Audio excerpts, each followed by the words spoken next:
Namaste. Children, today we are going to learn the first chapter of the Democratic Politics Part 2. That means the political science of 10th standard, and the first chapter is power sharing.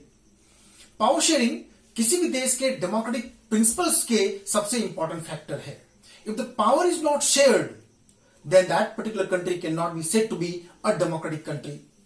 यदि centralise तरीके से power को किसी एक हाथ में रख दिया जाए तो वह डेमोक्रेटिक प्रिंसिपल्स के खिलाफ माना जाएगा. और to understand this, let us take the case study of two countries.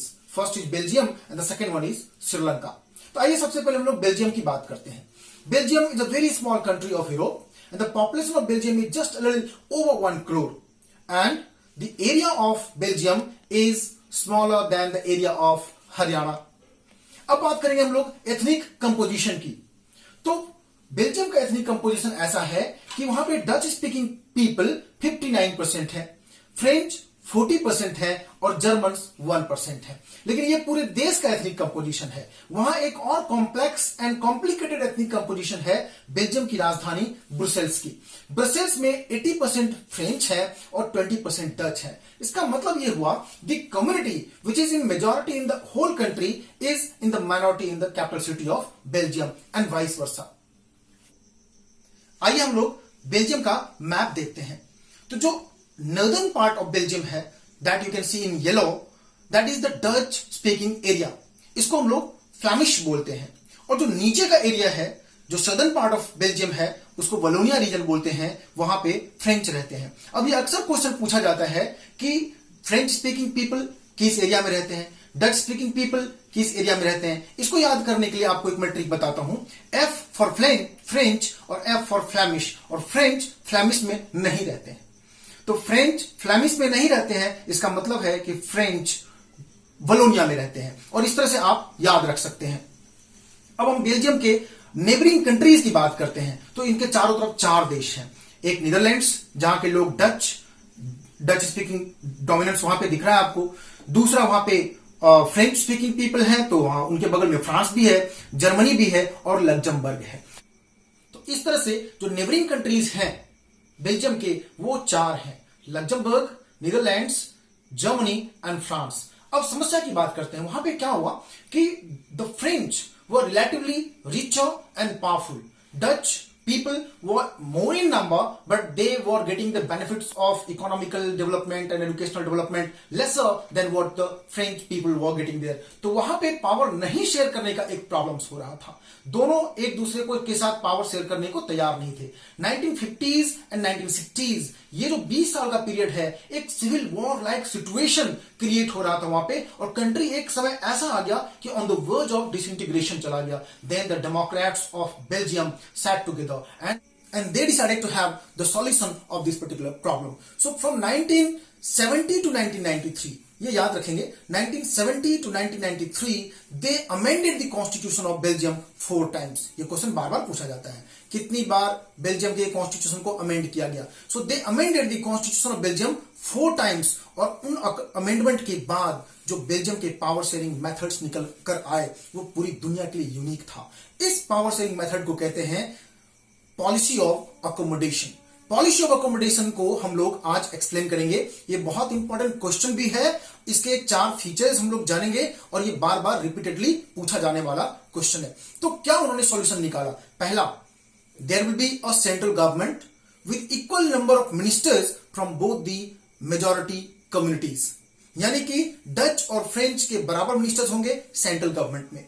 दूसरा, उन्होंने कहा कि there will be 2 independent state governments and these state governments will not be the subordinate to the central government. ये independent होंगे, ये subordinate नहीं होंगे. तीसरा, उन्होंने कैपिटल सिटी के लिए भी एक गवर्नमेंट का फॉर्मेशन किया, जिसमें कि equal number of representation of both the majority communities को दिया. अब सवाल उठता है कि जर्मन्स को उन्होंने क्या दिया? फ्रेंच को बहुत मिला, डच को बहुत मिला, जर्मन्स जो सिर्फ 1% थे. पावर शेयरिंग मेथड बेल्जियम का देखिए कितना कमाल का है, जिसको अकोमोडेशन पॉलिसी बोलते हैं. रियल सेंस में यही है, सबका साथ और सबका विकास, सबको साथ लेकर चलना. उन्होंने जर्मन्स के लिए भी एक नए प्रकार के गवर्नमेंट का फॉर्मेशन किया, जिसको कहते हैं community government. Community governments were elected by the people of those communities only, no matter where they lived. कहीं भी रहते हैं वही वोट करेंगे. And they were given the right to make the development in the field of education, culture and language. इस तरह से उन्होंने अपने पावर शेयरिंग को डिजाइन किया और the country which was at one point of time on the verge of disintegration now became the country of great uniqueness to show the whole world as to how the power sharing is to be done. और जब European union का formation हुआ और Europe के किसी भी शहर में यूरोपियन यूनियन के हेडक्वार्टर्स को ले जाने की बात थी, तो सबसे बेस्ट शहर जो कि अकोमोडेट करता हो सारे कल्चर्स को, सारे डाइवर्सिटीज को, वो बेल्जियम की राजधानी ब्रसेल्स हुई। इसलिए हेडक्वार्टर्स जो है यूरोपियन यूनियन का वो ब्रसेल्स में है। तो ये था बेल्जियम का case study. And now let us take the case study of Sri Lanka. Sri Lanka Bharat के सदर्न पार्ट में एक छोटा सा आइलैंड कंट्री है जिसका पॉपुलेशन अप्रोक्सीमेटली 2 करोड़ है। And Sri Lanka got independence in 1948 from British power, means 1 year after India got independence. Sri Lanka के एथनिक कंपोजिशंस को जाने, वहां पे सिंगला स्पीकिंग पीपल 74% है and most of the Sinhalese are Buddhists and 18% जो पॉपुलेशन है वो तमिल्स का है। जो तमिल्स हैं वो या तो हिंदूज हैं या मुसलमान हैं। 7% सेपरेटली क्रिश्चियंस हैं जो या तो तमिल बोलते हैं या सिंगलाज बोलते हैं। 1956 में उन्होंने एक एक्ट लाया। उस एक्ट ने श्रीलंका में एक नई पॉलिसी लाई जिस पॉलिसी को कहते हैं पॉलिसी ऑफ मेजॉरिटेरियनिज्म। ये वर्ड आपके लिए नया है, इसलिए मैं आपसे कहूंगा कि you just repeat this particular word time and again so that you can have it on your tongue properly. This was known as majoritarianism. किसको कहते हैं majoritarianism? It is a concept that says that the majority community should be able to rule a country in whichever way it wants by disregarding the wishes and the needs and the requirements of the minorities. यानी कि जो majority में है वो minorities के सारे interest को, उनकी सारी डिमांड्स को डिसरिगार्ड करते हुए जैसे चाहे वैसे शासन करे, और ये बेसिक प्रिंसिपल ऑफ डेमोक्रेसी के खिलाफ है। तो ऐसा क्या किया उन्होंने एक्ट ऑफ 1956 में, जिससे श्रीलंका की बड़ी आलोचना हुई और एक नेगेटिव केस स्टडी के तौर पे पूरी दुनिया में पढ़ाया जाता है। तो 4 पॉइंट्स हैं इस एक्ट के, वो हम लोग इसको जानेंगे। ये भी इंपॉर्टेंट है और इसको भी बार बार पूछा जाता है। तो पहला उन्होंने ये किया कि Buddhism was made the official religion of Sri Lanka, यानी कि Sri Lanka was no more a secular country now। Sri Lanka को उन्होंने बुद्धिस्ट कंट्री बना दिया, ये पहला। दूसरा कि the government of Sri Lanka will foster, propagate, fund and manage Buddhism. कोई भी देश किसी रिलीजन को यदि मैनेज करने लगे, उसको प्रोपगेट करने लगे, उसको फंड करने लगे, तो पूरी तरह से रिलीजियस कंट्री बन जाती है। ये दूसरा काम किया उन्होंने। तीसरा उन्होंने किया कि Singla was made the only official language of Sri Lanka. और चौथा, गवर्नमेंट जॉब्स में, यूनिवर्सिटी पोजीशंस में सिंगला स्पीकिंग पीपल को प्रेफरेंसेस देना शुरू कर दिया गया। इसका निगेटिव एस्पेक्ट क्या है? Tamils were totally disregarded, Hindus and Muslims were totally disregarded। Result क्या हुआ कि the Tamils were having the feeling of alienation. उनको लगता था हम अपने ही देश में एलियंस की तरह रहते हैं, जहां पर कि हमारे कोई डिमांड्स नहीं है, और जो डिमांड्स हैं भी उनको फुलफिल करने वाले कोई ही नहीं है, हमारे कोई राइट्स ही नहीं बचे। इसके लिए उन्होंने स्ट्रगल शुरू किया। उनकी जो स्ट्रगल है वो 1980 में इस लेवल तक पहुंच गया। उन्होंने एक सेपरेट ऑर्गेनाइजेशन बनाई जिसको कहते हैं LTTE, यानी liberation tigers of Tamil Eelam. Elam is a Tamil word that means state. So they started demanding for a separate and independent state with the help of the movement that started after forming the organization LTTE. Civil war जैसे situation आ गए, thousands of people were killed from both the sides। बहुत बड़ी संख्या में लोग migrate करने लगे, रिफ्यूजीज हो गए, और परिणाम ये हुआ कि श्रीलंका जो 1948 में आजादी प्राप्त करने के बाद एक अच्छे देश की तरफ बढ़ सकता था, वह almost on the verge of disintegration चला गया, टूट के कगार पे खड़ा हो गया।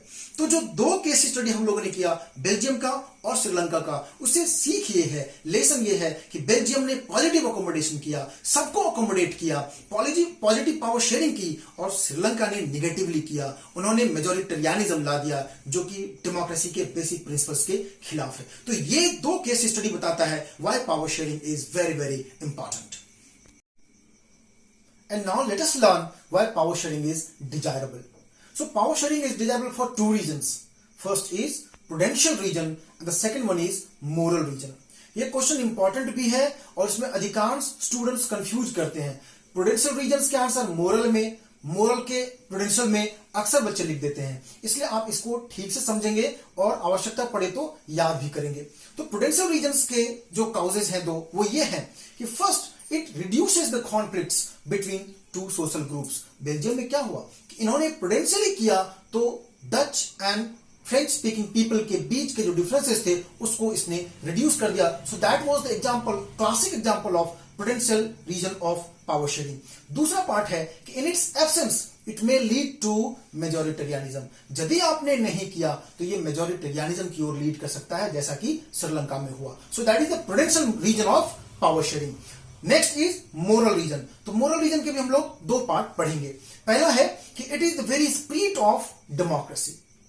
ये डेमोक्रेसी का स्पिरिट है, फंडामेंटल फीचर है कि आपको पावर शेयरिंग करना ही चाहिए। और इसका दूसरा है कि people have got the right to be consulted as to why how they want to be governed, कि लोगों को ये अधिकार है कि उनसे कंसल्ट किया जाए सरकार के द्वारा कि किस प्रकार का वो गवर्नेंस चाहते हैं। तो ये है आपके पावर शेयरिंग क्यों डिजायरेबल है। अब हम लोग बात करेंगे पूरी दुनिया में 4 प्रकार के पावर शेयरिंग के मेथड्स हैं। इनमें जो सबसे पहला है वो है हॉरिजॉन्टल पावर शेयरिंग। आप यहां पे देख सकते हैं हॉरिजॉन्टल पावर शेयरिंग एक स्ट्रेट लाइन है जिसमें लेजिस्लेचर, एग्जीक्यूटिव और जुडिशियरी है। मैं अक्सर क्लास में बच्चों से पूछता हूं इनमें तीनों में सबसे बड़ा कौन है, तो बच्चे कहते हैं जुडिशियरी। जब मैं कहता हूं ये गलत है तो वो कहते हैं सर लेजिस्लेचर, लेकिन ये गलत है क्योंकि ये तीनों हॉरिजॉन्टल लाइन पर हैं, इसलिए these are the 3 organs of Indian government and none of them have more powers than the other. यानी इनमें से किसी को दूसरे से ज्यादा पावर नहीं है, इनके अपने एक जुरिस्डिक्शन है, उनके अंदर में रहकर ही काम करना है। ये दूसरों में इंटरफेयर भी नहीं करते हैं, इनमें कोई बड़ा कोई छोटा नहीं है, इसीलिए हॉरिजॉन्टल लाइन पर है। इसीलिए इनको डिस्ट्रीब्यूशन इस तरह से किया गया है कि हॉरिजॉन्टल डिस्ट्रीब्यूशन ऑफ पावर भी कहते हैं। लेकिन इसमें एक बहुत इंपॉर्टेंट चीज जानना है कि whenever any one organ of the 3 organs of Indian government starts functioning in an unconstitutional manner, then the remaining 2 have got the power to check it, to maintain the balance of the system. This is known as checks and balances system. ये बहुत important question है। आप हर साल 10th के half yearly examinations में आप यदि देखें तो ऑल्टरनेट ईयर में या हर 3 साल में एक बार यह क्वेश्चन पूछा जाता है, चेक्स एंड बैलेंसेस सिस्टम किसको कहते हैं। तो इसको आप इस तरह से समझें कि checks and balances system is the system और the equal power distribution system between the 3 organs of Indian government और any government, that is the legislature, executive and judiciary. और इनमें से if any one of the 3 organs starts functioning in an illegal manner or unconstitutional manner, then the remaining 2 have got the power to check it, to maintain the balance of the system. This system is known as checks and balances system. दूसरा जो form of power sharing है वो है vertical power sharing. Vertical power sharing में आप देख सकते हैं यहां पे एक लाइन है जिसके ऊपर सबसे ऊपर सेंट्रल गवर्नमेंट, उसी को यूनियन गवर्नमेंट भी बोलते हैं, उसी को फेडरल गवर्नमेंट भी बोलते हैं। दूसरे स्थान पे स्टेट गवर्नमेंट्स हैं और तीसरे स्थान पे पंचायत या लोकल गवर्नमेंट जिसको बोलते हैं पंचायत या म्युनिसिपैलिटीज कह लीजिए, ये है। इनमें सबसे ज्यादा पावर एंजॉय करता है central government. Mean central government is the most powerful form of the government, the state government is next to central government and the local government is at the bottom of this federal structure. इस power sharing method को हम लोग पूरे details में chapter number 2 federalism में पढ़ेंगे। तो ये 2 पावर शेयरिंग मेथड्स हैं। तीसरा है power sharing among different social groups. इसमें हम लोग वीकर सेक्शन ऑफ सोसाइटी को अकोमोडेट करते हैं, इसमें हम लोग वीमेन को इक्वल रिप्रेजेंटेशन देने की बात करते हैं। जो बेल्जियम का आपने कम्युनिटी गवर्नमेंट का देखा, that is the classic example of this kind of power sharing. And the fourth and the last one is the power sharing between the political parties, the pressure groups and the movements. इसमें हम लोग farmers को accommodate करते हैं, industrial workers को accommodate करते हैं, इसमें हम लोग ट्रेडर्स को अकोमोडेट करते हैं, साथ में कुछ पॉलिटिकल पार्टीज को भी हम लोग इसमें अकोमोडेट करते हैं। जैसे आपने यूपीए और एनडीए जो 2 हमारे देश में बड़े लार्ज लेवल के कोलिशन गवर्नमेंट को रन करने में सक्सेसफुल रहे हैं पिछले पास्ट 15-20 ईयर्स में, वह एक इसका एग्जांपल है कि किस प्रकार के डिफरेंट पॉलिटिकल पार्टीज को एक साथ अकोमोडेट करके उनके साथ पावर शेयरिंग करके successfully at the centre government को रन किया जा सकता है। इसको हम लोग डिटेल्स में चैप्टर नंबर 4 में भी पढ़ेंगे और जो power sharing among different social groups है उसका डिटेल्स हम लोग चैप्टर नंबर 3 में भी पढ़ेंगे। लेकिन जो अलायंस की हमने बात की वहां पर भी पावर शेयरिंग का मतलब ये नहीं होता है कि इक्वल पावर दो हाथ में देने से दोनों अलग अलग डायरेक्शन में गवर्नमेंट को लीड करने लगे, जैसा कि जर्मनी में हुआ। मैं आपको एक पेंटिंग दिखाता हूं। जर्मनी में जो पावर शेयरिंग की दो पॉलिटिकल पार्टीज में, उसने जर्मनी के पावर शेयरिंग सिस्टम को पूरी तरह से तोड़कर रख दिया। तो इस प्रकार का अलायंस कभी भी सक्सेसफुल नहीं हो सकता। तो जर्मनी का एक पेंटिंग देखते हैं जो क्लासिक एग्जांपल है, यह दिखाने के लिए कि इस प्रकार की पावर शेयरिंग सिस्टम अच्छी नहीं मानी जाती है। You can see in this painting that there are two steerings in the same car. Have you seen such kind of car? ये क्या दिखाता है? 2005 में जर्मनी में दो हिस्टोरिकली राइवल पॉलिटिकल पार्टीज एक साथ आके सरकार का फॉर्मेशन करने में चले गए। They were Christian Democratic Union and Social Democratic Party. सरकार के फॉर्मेशन में कई पॉलिटिकल पार्टीज हो सकते हैं, but one political party will have to lead. ऐसा नहीं हो सकता कि लीड ही दो पॉलिटिकल पार्टीज करें, जैसे जर्मनी में कर रहा है कि both the political parties are sitting on the steer wheels. ये गलत है। इस तरह से उन्होंने जर्मनी को किसी भी डायरेक्शन में ले जाने का कोई भी कमिटमेंट नहीं दिखाया। तो पावर शेयरिंग करना है, बेल्जियम जैसा पावर शेयरिंग करना है, श्रीलंका जैसा नहीं करना, इंडिया जैसा पावर शेयरिंग करना है, जर्मनी जैसा पावर शेयरिंग नहीं करना है। तो आइए लास्ट में मैं आपको इस चैप्टर के कुछ इंपॉर्टेंट टर्म्स के साथ छोड़ते जाता हूं और ये बताते जाता हूं कि कोरोना वायरस के प्रति हम सब का जो कमिटमेंट है that is at its Pinnacle and we all are on the verge of winning this deadly battle. So please stay home, stay safe.